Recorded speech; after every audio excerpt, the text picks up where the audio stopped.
Today we're going to talk about the 10 essential items. Why the 10 essential items?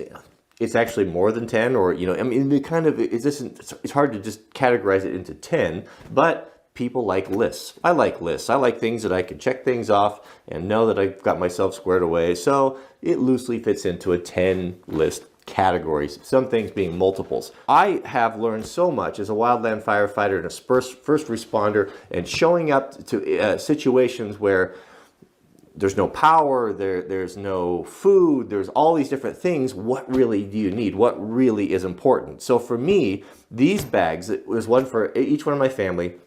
What our purpose is they stay in the vehicle. They stay in the vehicle, and that if we need to get home, we can get home. If we have to walk home, 4 seasons, whatever, any time of the year, you kind of have to tailor for that. So let's just get into it. I'm going to start first off with a good canteen. A canteen that's going to be full of water, and I wrap mine with duct tape. Mil-spec Gorilla style duct tape is essential. Next is going to be an MRE. MREs are not the most delicious food, but they are so compact, and they are you'll be so grateful you don't have them. I have broken into these many times when we just got far out, or we went mushroom picking, or there were just different things that we couldn't get back in, and the kids were hungry, or my wife was hungry. Pick your favorite flavors. Maybe not. If you like MREs, pick the one that you like the least. That way you're less likely to go in and rate it when you don't want to cook some night. But one MRE is really great. Next, I'm going to put in a road flare. You can get these anywhere. They're so great. You can start a fire in pretty much any condition with a road flare. If you have a flat tire, you can throw it out there at night. I mean, it's a spooky thing, changing a tire on a soft shoulder at night with trucks going by, and you'd be glad to have something like this. A road flare is better than a light stick, in my opinion, because you can start fire with it.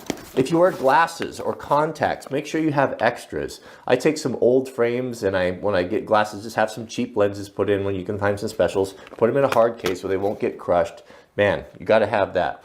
Next is going to be a good knife, a good fixed blade knife. Don't put your prized possession bushcraft knife in there. There's a high chance, if most of us who have suffered break-ins or had things stolen from us have been from vehicles. So, think about that when you're sourcing this stuff. You want quality, but you don't want it to break your heart. I don't know that I'd want to put a $200 Benchmade in here. Put a good knife like this SOG here, something like that, with a fire steel in the sheath is a great option.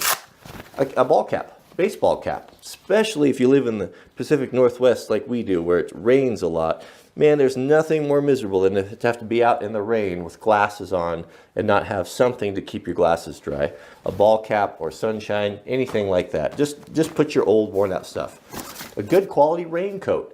These can be found, packable raincoats like this, really good ones at thrift stores, junk shops, anything like that. They always have them. Get something name brand that you can really fold up. It's got a hood in it. Make sure it's got a hood in it so you can have a rain jacket, and that doesn't take up much space. And how glad would you be if you had to make a 10, 15, 20 mile walk in the rain? I mean, I'm always thinking about rain. Depending on where you live, I mean, if you're living down in Florida, you're not going to need a down jacket, but here it gets cold. So a good stuffable down jacket. A good pair of shoes. You might be saying, well, I'm already wearing shoes. Well, what type of shoes are you wearing? Are you wearing loafers because you take it for dinner? Was it nice when you left the house? Were you in flip-flops? Was it sunny and shiny? And now you've got to walk through across country. You want to walk in flip-flops?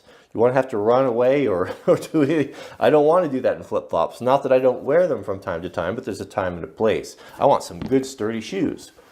All right, now we're getting into the fun stuff. So the mini survival kit. The mini survival kit here contains quite a few things. We'll go over them quickly. Waterproof matches. Not the cheesy, crummy ones. Get the British lifeboat matches, the big, gnarly, heavy ones in there. And I looks like I got a sewing needle in there and some duct tape wrapped around it. We got that. We've got marking tape. Marking tape is so good for so many things. You can leave notes on your car if you need to leave it or to abandon it. You can, if you have to go cross country through an area you're unfamiliar with, you can blaze a trail. Lots of different things. Marking tape is good. Whistle, Fox 40s are probably about the best you can go. Good whistle to get people's attention. Human voice does not carry very far. 50 feet of P-cord. Got a Bic lighter. I'm all big for starting fires because, our biggest concern is is getting stranded in Portland. Bridges out, earthquakes. We have natural disasters. We talk about this all the time.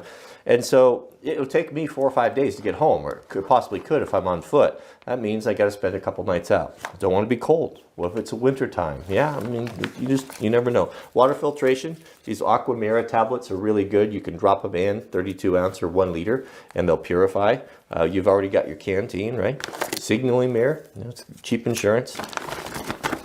A small radio. Man, I want to know what is going on. I want to know if what the latest weather report is. I want to know the news. And these little radios are really cheap. You can get these on eBay or Amazon. You find them all the time for 10, 15 bucks. Great quality. And of course, 6-8 batteries. Taped up here with masking tape is good, like we do in Wildland firefighting. So that kind of makes up the little emergency kit. And there should be a compass in there too. It just didn't fit in the bag. I want a compass as well. I always like to have a compass around. Now, here's an important thing. There's a couple more things we're going to cover here. And I think it's important to have these items on the outside or more of in an accessible place on the bag. You don't want these items buried in the bag because these are everyday common things that you'll find you use all the time. So on the outermost bag, right here, or pocket, the easiest one to get to, I'm going to have my flashlight.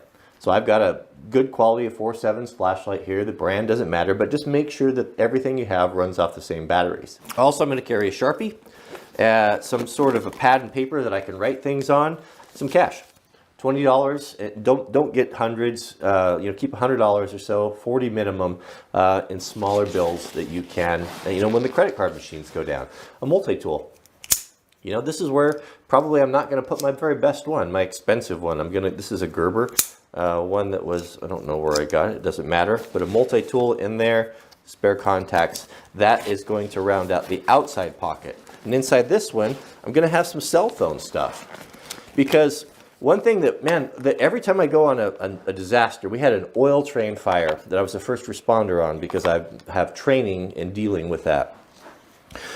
The thing that the biggest problem that we had was communications and cell phones, and people didn't have cell phone chargers. The cops were showing up, the first responders, government, federal, state employees. There was lots of different people there, and we had a line for someone was running a little generator there, charging their phones.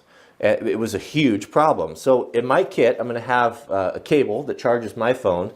I'm going to have a battery backup here. This is a little fuel battery that I can charge my phone 2 or 3 times. I could even share it with a friend. There's 2 outlets on there. And I'm going to have a 12-volt adapter, so any vehicle, and a 110. So I pretty much got it covered, any way to charge my phone. And the final thing is a comprehensive first aid kit.